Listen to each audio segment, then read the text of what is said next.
L'urgence démocratique, la sixième République. Tout commence par le pouvoir des citoyens. Comment rendre le pouvoir au peuple, en finir avec le système de la caste médiatico-politique et de la monarchie présidentielle? C'est l'ère du peuple qui doit commencer. La révolution citoyenne à laquelle je crois est le moyen pacifique et démocratique de tourner la page de la tyrannie de l'oligarchie financière et de la caste qui est à son service. Ce sera la tâche d'une assemblée constituante. Assemblée constituante convoquée pour changer de fond en comble la Constitution, abolir la monarchie présidentielle et restaurer le pouvoir de l'initiative populaire. Je voudrais être le dernier président de la Cinquième République et rentrer chez moi sitôt la nouvelle Constitution adoptée par le peuple français. La Sixième République commencera et ce sera une refondation de la France elle-même. Jean-Luc Mélenchon. Premièrement, réunir une assemblée constituante. La nouvelle constitution dont la France a besoin doit être radicalement nouvelle, y compris dans sa méthode d'écriture. Elle ne peut être un simple rafistolage de la Cinquième République, ni se résumer à quelques réformes octroyées par le futur président de la République. C'est le peuple lui-même qui doit s'emparer de la question et s'impliquer tout au long d'un processus constituant. Nous proposons la convocation d'une assemblée spécifiquement chargée de rédiger une nouvelle constitution sous le contrôle des citoyens. Une assemblée constituante. Nous soumettrons à ces travaux des propositions pour une sixième république démocratique, égalitaire, instituant de nouveaux droits et imposant l'impératif écologique. Nous proposons de réaliser les mesures suivantes. Premier point. Convoquer un référendum. Article 11 de la Constitution actuelle. Convoquer un référendum pour engager le processus constituant, c'est-à-dire les modalités de la composition de l'Assemblée constituante, le mode de scrutin, la parité, tirage au sort et incompatibilité, modalités de la délibération, association des citoyens aux travaux. Deuxième point. Aucun parlementaire des anciennes assemblées de la Cinquième République ne pourra siéger dans cette assemblée constituante. Les délégués de l'assemblée constituante ne pourront être candidats aux élections suivant l'entrée en vigueur de la nouvelle constitution. Troisième point. Le projet de constitution proposé par l'assemblée constituante sera soumis à un référendum d'approbation. Deuxièmement, balayer l'oligarchie, abolir les privilèges de la caste. La démocratie française est malade des privilèges, de l'argent roi et de la collusion entre politique et finance. Une caste de privilégiés, coupée des réalités de la vie du peuple, a confisqué le pouvoir. Cela doit cesser. La vertu doit être au centre de l'action politique. Nous proposons de réaliser les mesures suivantes en 6 points. Premier point. Rendre inéligible à vie toute personne condamnée pour corruption. Deuxième point. Supprimer le monopole du déclenchement de poursuites judiciaires par l'administration fiscale en cas de fraude.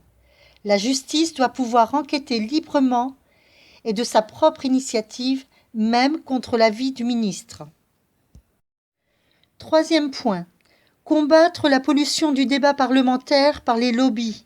Interdire l'entrée des lobbyistes dans l'enceinte du Parlement et des cadeaux faits aux parlementaires. Quatrième point. Mettre fin au pantouflage. Tout haut fonctionnaire souhaitant travailler dans le privé devra démissionner de la fonction publique et rembourser le prix de sa formation s'il n'a pas servi au moins 10 ans. Supprimer le concours externe de l'ENA pour toute personne n'ayant jamais travaillé. Durcir les règles contre les conflits d'intérêts. Allonger les périodes d'interdiction d'exercer une fonction privée après avoir exercé une activité publique dans le même secteur. Cinquième point.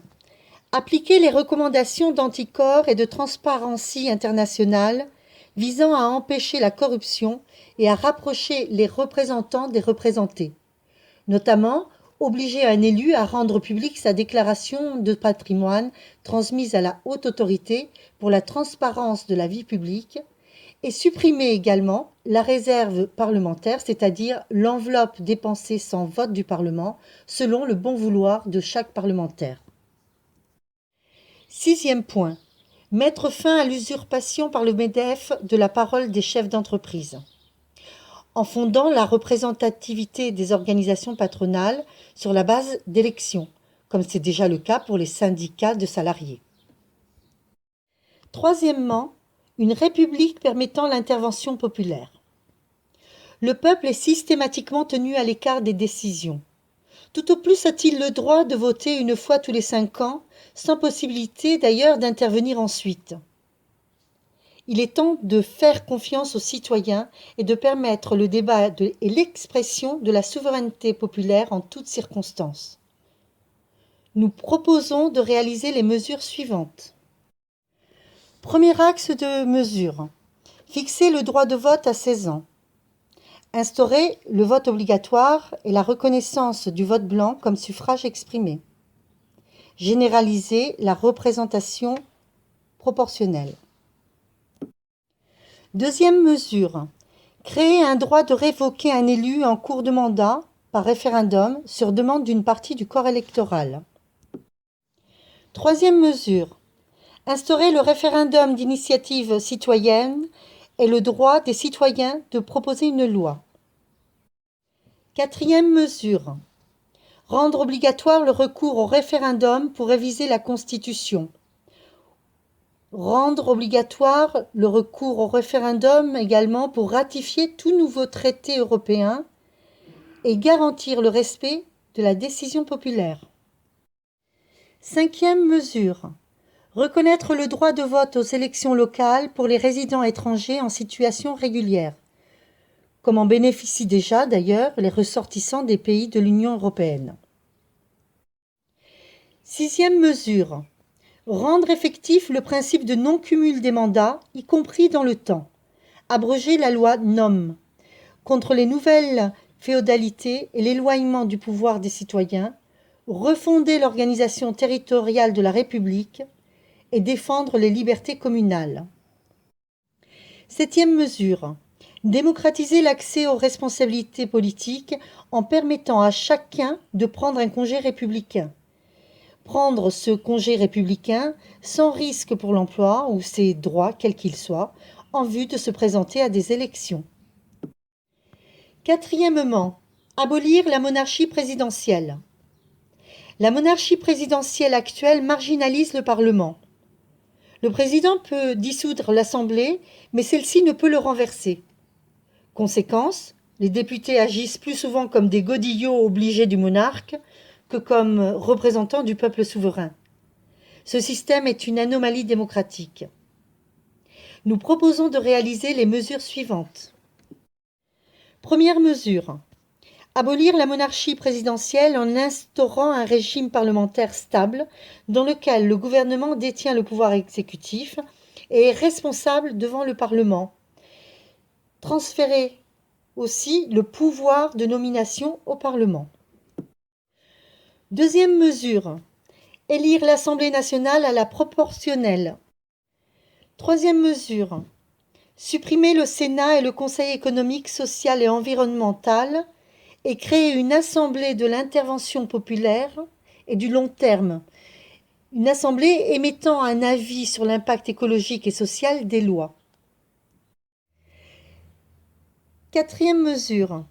Supprimer la Cour de justice de la République et soumettre les membres du gouvernement à la justice ordinaire, comme tout le monde.